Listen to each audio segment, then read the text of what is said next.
ನಾನು ವಲಿ ಸಾಬು ಇಬ್ಬರು ದೋಸ್ತರಿದ್ವಿ, ಹಳೆ ದೋಸ್ತರು.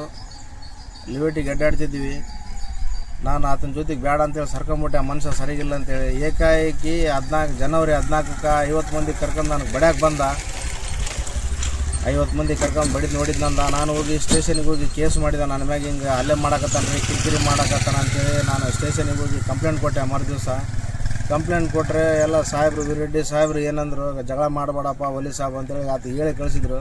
ಎಂಪ್ಲೇನ್ಸ್ ಹಾಕಿ ಅವತ್ತು ಪಾಸ್ ಆದ. ಕಂಪ್ಲೇಂಟ್ ಮಾಡಬೇಕಂದ್ರೆ ಹೋಗ್ಲಿ ಅಂತ ಸುಮ್ಮನೆ ಆಗಿದ್ದೆ. ಅವಾಗ ಕಂಪ್ಲೇಂಟ್ ಮಾಡಿದ್ನಂತೇಳಿ ಹೊಟ್ಟೆ ಕಿಚ್ಚು ಇಟ್ಕೊಂಡು ನಿನ್ನೆ ರಾತ್ರಿಗೆ 10ವರೆಗೆ ಏಕಾಏಕಿ ಮನ್ಯಾಗ ಊಟ ಮಾಡ್ಕೊಂಡು ಕುಂತೀನಿ. ನನ್ನ ಹೆಂಡ್ರ ಮಕ್ಳ ಜೊತೆ ಬನ್ನಿನ ಮ್ಯಾಗ ಏಕಾಏಕಿ ಬಂದು ವಲಿ ಸಾಬ್ ನನಗೆ ಅಲ್ಲೇ ಮಾಡಿ 4-5 ಮಂದಿ ಕರ್ಕೊಂಬಂದು ಅಲ್ಲೇ ಮಾಡಿ ಚಾಕು ಚೂರಿ, ಅದು ಚಿಕನ್ ಕೊಡೆ, ಅದು ಚೂರಿ ತೊಗೊಂಬಂದು ಆಬೆ ಮಾಕೆಲ್ಲ ಹೊಡಿತೀವಿ, ಖತಮ್ ಖರ್ಚು ಹೊಡ್ದಂತ ಹೊಡೆದು ನಾನು 100 ಕೋಟಿ ಮನುಷ್ಯ ಇದ್ದೀನಿ, ನೀನು ಕಲಾಸ್ ಮಾಡಿಬಿಡ್ತೀನಿ, ನಾನು ಎಂಪ್ಲೇನ್ಸ್ ಜಗ್ಗಿ ಅದಾವ, ರಾಜಕೀಯ ನನ್ನ ಪರವಾಗೈತೆ, ಎಲ್ಲ ನನ್ನ ಪರವಾಗೈತೆ ಅಂತ ದುಡ್ಡು ಅದಾವ, 5 ವರ್ಷದಲ್ಲಿ ನಾನು 100 ಕೋಟಿ ಗಳಿಸಿನ ಅಂತೇಳಿ ನನಗೆ ವೈಯಕ್ತಿಕವಾಗಿ ಧಮಕಿ ಹಾಕಕತ್ತಾನ, ಕಲಾಸ್ ಮಾಡಿಸ್ತಾನ ಅನ್ನಕತ್ತಾನ.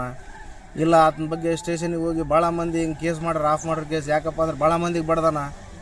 ಕೇಸ್ ಮಾಡಿದ್ರೆ ಏನಂತಾನ್ರಿ, ನಿಮ್ಮ ಕೌಂಟ್ರ್ ಕೇಸ್ ಮಾಡಿಸ್ತೀನಿ, ನಿಮ್ಮ ಮ್ಯಾಗ ಅಟ್ರಾಸಿಟಿ ಕೇಸ್ ಮಾಡಿಸ್ತೀನಿ, ಕೌಂಟ್ರ್ ಕೇಸ್ ಮಾಡಿಸ್ತಾನೆ. ಅದಕ್ಕೋಸ್ಕರ ಮಂದಿ ಎಲ್ಲ ರಂಜಿ ಹೋಗಕತ್ತಾರ. ಈಗ ನಾವು ಆತ ಮ್ಯಾಗ FIR ಮಾಡೀವಿ. ಈಗ ನಮ್ಗೆ ಅದೇ ಧಮಕಿ ಹಾಕಕತ್ತಾನ, ನಿಮ್ಮ ಮ್ಯಾಗ ಕೌಂಟ್ರ್ ಕೇಸ್ ಕೊಡ್ತೀವಿ, ಅಟ್ರಾಸಿಟಿ ಮಾಡಿಸ್ತೀವಿ ಅಂತ ಅನ್ನಕತ್ತಾನ. ಇವ್ರು ಕೂಡ ನನಗೆ ಧಮಕಿ ಹಾಕ್ಸಕತ್ತಾನ. ಪೊಲೀಸರು ಸರಿಗೆ ನನಗೆ ಪ್ರೊಟೆಕ್ಷನ್ ಕೊಡಕತ್ತಿಲ್ಲ, ಪ್ರೊಟೆಕ್ಷನ್ ಕೊಡಬೇಕು. ಈತ ದೊಡ್ಡ ಗುಂಡ ಇದ್ದಾನ ವಲಿ ಸಾಬ್, ಬರೀ ಜಗಳ ಮಾಡ್ತಾನ, ಮಂದಿ ಹೊಡಿತಾನ ಬಡಿತಾನ. ಅದಕ್ಕೆ ಯಾರು ಏನು ಮಾಡೋವಲ್ರು. ಕಾನೂನು ಸ್ವಲ್ಪ ಅಂಜಿಕಿಲ್ಲ, ಏನಿಲ್ಲ. ದಯವಿಟ್ಟು ನಮ್ಮ SP ಸಾಹೇಬರು, ರಾಯಚೂರು SP ಸಾಹೇಬರು ನಾನು ಮನವಿ ಮಾಡಿ ಹೇಳ್ತೀನಿ, ಇಂಥ ರೌಡಿ ಶೀಟ್ರಿಗೆ ಸ್ವಲ್ಪ ನೋಡಬೇಕು, ಇವ್ರ ಮ್ಯಾಗ ರೌಡಿ ಶೀಟ್ರ್ ಮಾಡಿಸ್ಬೇಕು. ಮಾತಿದ್ರೆ ನನ್ನ ತಗ 100 ಕೋಟಿ ಮನುಷ್ಯ ಇದಾನಂತ. IT ರಿಟರ್ನ್ಸ್ ಅವ್ರು ಏನು ಮಾಡಕತ್ತಾರೆ, GST ಅವ್ರು ಏನು ಮಾಡಕತ್ತಾರ. 1 ಕೋಟಿ 2 ಕೋಟಿ ಗಳಿಸಿದವ್ರು ಮನೆಗೆ ಹೋಗಿ ಕಬ್ಜಾ ಮಾಡಕತ್ತಾರೆ. ಇಂಥ 100 ಕೋಟಿ ಗಳಿಸಿದ್ರೆ ಇಂಥ ಏನು ಆ್ಯಕ್ಷನ್ ತೊಗೊಂಡು ಪದೇ ನನ್ನ ಮ್ಯಾಗ ಅಲ್ಲೇ ಮಾಡಕತ್ತಾನ. ದಯವಿಟ್ಟು ನನ್ನ ಜೀವಕ್ಕೆ ಏನಾರು ಆದರೆ ವಲಿ ಸಾಬನೇ ಇದು ಕಾರಣ. 2-3 ಇದಾರೆ. ದಯವಿಟ್ಟು ನನ್ನ ಹೆಸರು ಜಮೀರ್ ಬಾಷಾ ಅಂತೇಳಿ, ನಾನೊಂದು ಬಿಸ್ನೆಸ್ ಮ್ಯಾನ್ ರೀ.